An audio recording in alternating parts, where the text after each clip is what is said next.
What is up, guys? You got NotTheWorst here, bringing another Black Desert online video, and today we're taking a look, revisiting Awakening DK PvE guide. This time around, we're going to gear this strictly towards the absolute end game. So we're talking about grinding mobs, let's say like Hex Sanctuary, Gyphonrasia, Underground, places like that where you're using an actual full rotation.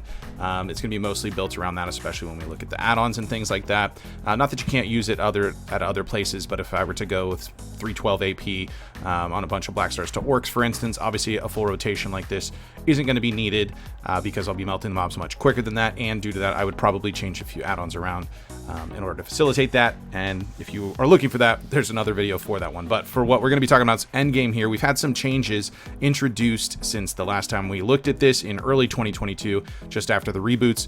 So we want to do a midway through 2022 here and see what's changed for Awakening DK.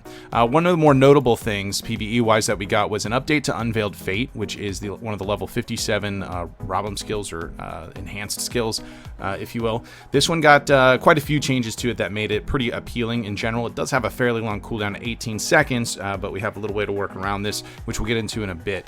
First of all, the damage was just flat increased a bit, and it was given 100% critical hit rate as well. So it actually does pretty decent damage, whereas before it didn't. The actual animation itself was sped up a good amount, so it's actually pretty quick between when you're hitting it, as well as the attack speed got a little bit of a change. That takes effect right away when you do the Unveiled Dagger part of that motion there, and it's now actually at 10% attack speed for 10 seconds. Previously, it was only 5%, which made it not very interesting to use, since you could just use an Unveiled Dagger rather than Unveiled Fate, which gave you 10% attack speed for 5 seconds. That one gets a little annoying since it's only a 5-second cooldown, and it's also in your pre-awaken to get there, whereas this one can be used in Awakening. It'll swap you to pre-awakening if you're already in your Awakening set, so a little more versatility. That buff lasts a lot longer. It does have a minus 15 DP on the skill itself. However, that's not super appealing since we have both Vidir Strike and Spirit Legacy. Spirit Legacy being an absolute staple for the Awakening kit. Actually, in both kits, it's an absolute staple. That apply a 20 DP debuff, so it's going to overwrite that anyhow. So not a really big deal about the DP debuff, but it's something that's there, at least from the PvE perspective. Other things that changed, they did increase the damage, the base damage a little bit on Spirit Blaze. Still not super notable. I actually keep this out of the skill rotation overall and just use the Flow Spirit Blaze, which we'll take a look at when we get to that point. You can put it in if you want to, or you think that it's going to work, and you'll see me use it situationally in some of the demos, just because of where the mobs are standing, or maybe I have some distance or something. I don't want to actually jump into the next skill just yet. So kind of situationally, you can use it. It's just not required. The other two that did get changed is Soul Snatch. Did get some damage increase to it as well, and pretty much how the skill actually works is just changed. It's only a 6-second cooldown, and it'll actually work on cooldown as well. So it's a really nice pull skill. In general, the damage isn't like anything to write home about, but the fact that it can be used on cooldown, and you can literally just dash and then spacebar, or use almost any skill and then a spacebar immediately after, which will trigger it. So it can be kind of handy. I do put it into the skill rotation just because there's a nice slot for it, and you may find yourself just kind of using it here and there in between other things, kind of like you would Spirit Hunt in other places. But admittedly, if you have the opportunity to use Spirit Hunt over Soul Snatch just as a filler type, you're better off with the Spirit Hunt.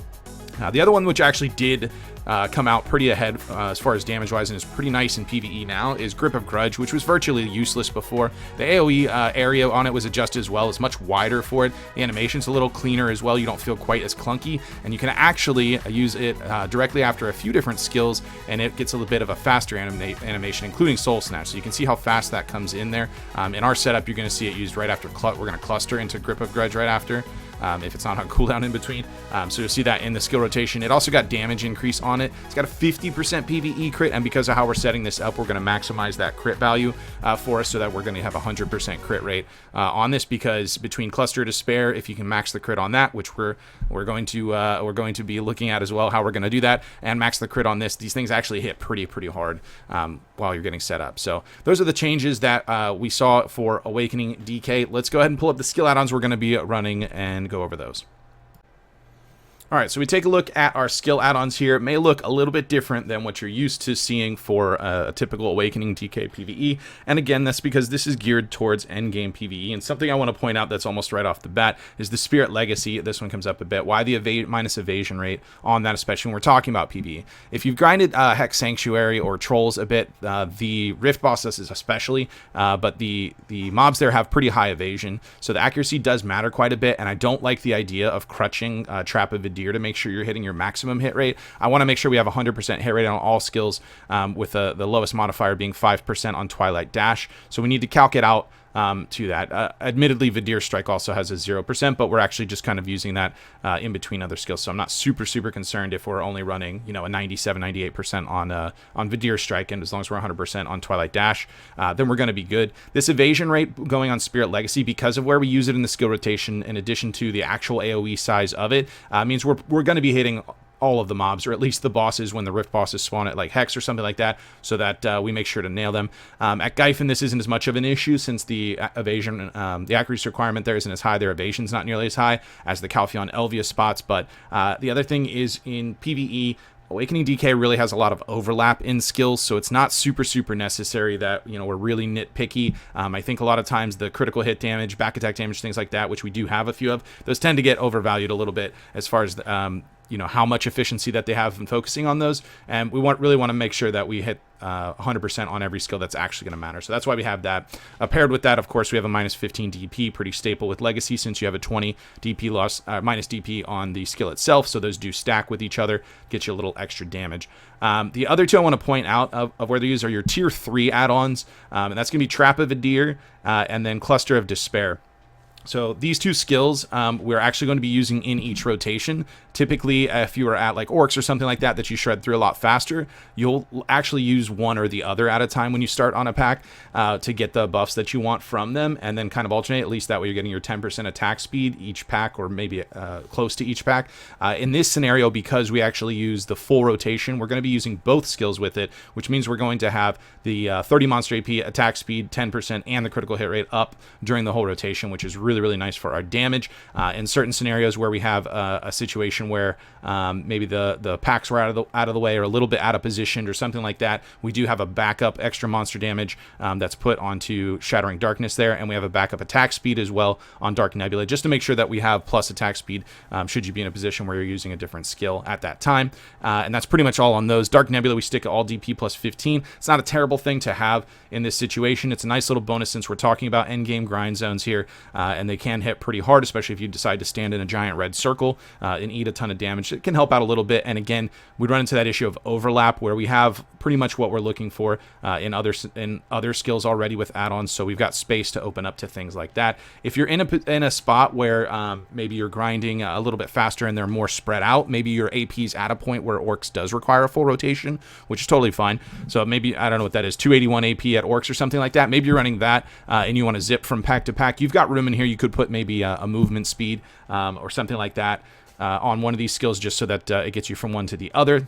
Moving from one pack to the next does increase your grind speed, which will increase your money, so keep that in mind. But since we're talking about just endgame here, we're not too concerned with that. Packs are fairly okay. I could see an argument if you wanted to fit one in for Hex Sanctuary. That's up to you. And then just a couple extra damage modifiers on our seed. We've got back attack and critical hit damage on here just to juice up a little bit of damage. Not super necessary. You could flex this one as well.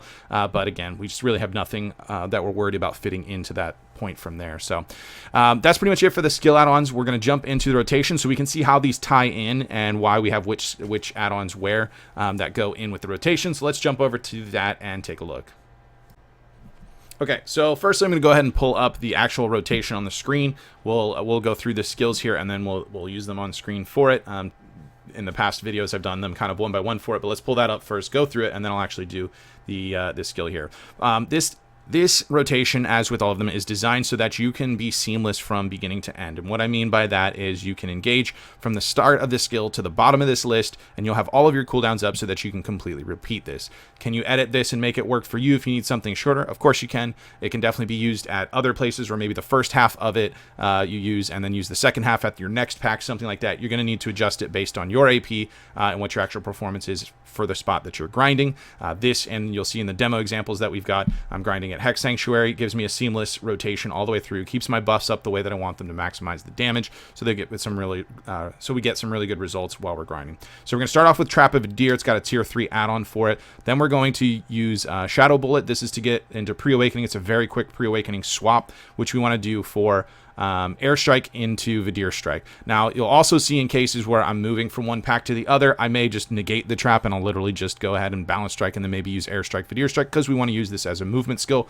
which is kind of the idea here. But getting the trap tier 3 is kind of nice, and then you have the DP debuff on the Vidir Strike as well, that minus 20 DP debuff, not 100% necessary, but we want to be in pre-awakened so we have access to our next skill, which is either going to be Unveiled Fate, the revamped version of Unveiled Fate, which we talked about, and you'll find that it's going to be on cooldown every other skill rotation, so you may use Unveiled Dagger. And because you're using Unveiled Dagger, you need access to that pre-awaken. This gives us just a really nice setup to actually getting there without stressing too much and still putting that DP debuff, and then we'll Unveiled Fate, Unveiled Dagger to get the attack speed buff up if the Unveiled Fate is on cooldown. So it's going to be one or the other depending on that cooldown. From there, we're going to go ahead and swap back into our Awakening with Spirit Hunt. We're immediately going to Cluster of Despair, okay, because that's got tier 3 add-on. It's got our critical hit damage plus 30%, which is going to get that skill up to 80% critical hit damage as is. Then you get an additional 18% from having your max crit rate, so that's 98% critical hit rate on that Cluster Despair. That skill, although not super amazing when it doesn't crit, it is very amazing when it does crit. The damage is very good. The AoE for these end game zones is really nice size with it, and the thing is, with that 30% rate coming off of that cluster, the skill right after that is going to be our Grip of Grudge, which also has 50% PvE crit rate, so we'll be at 98%. If you happen to be running the Deathblow Lightstone set, which I do run at Hex Sanctuary, it gives you an additional 14% crit chance on it, which means we've now hit 100% crit rate. So those skills are hitting 100%. They're actually really heavy, and more importantly, we're getting our actual buffs that we want as we're dealing out the big damage skills from here. Typically from that point after the grip, I like to just put a side dash in their Dusk just to get behind the mobs, because they've likely at that point put repositioned to need to turn back around. So I'll usually do that at that point and get behind. And then once we get behind, we're going to do a Legacy.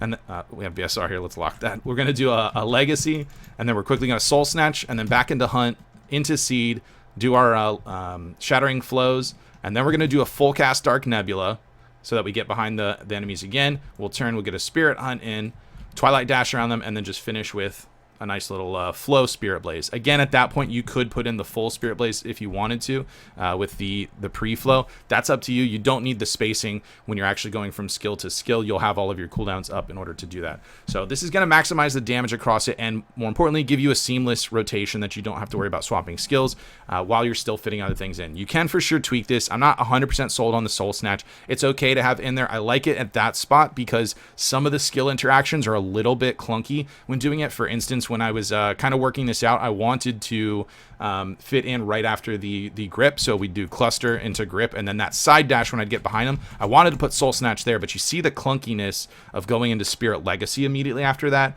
So if you like putting it right after your Dusk, I mean, you certainly can. I just didn't like how clunky casting that Legacy is, whereas if I just Dusk, Legacy, Soul Snatch, and Spirit Hunt, it lets me get into that like fairly quickly. I can get repositioned with the Spirit Hunt. Sometimes I don't Spirit Hunt, and I will actually just go immediately into the Seed. That again all has to be with situational awareness, what's going on with the mobs, so that I can maximize it. So let me go ahead and do the skill rotation a couple times just to show you that seamless cooldown to cooldown for it. So we're going to go Trap, Bullet, Air, and Vidir Strike. We're going to use Unveiled Fate, and then we're going to Spirit Hunt into Cluster, Grip. I'm going to dash here, Legacy, Snatch, then we're going to Hunt, Seeds, Shattering, full cast Nebula back behind, Hunt, Twilight Dash, and I'm going to flow out with Spirit Blaze, and we can go right back into the whole thing again.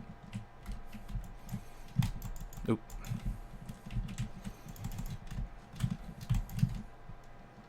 And we'll do one more time just to circle around for you. So,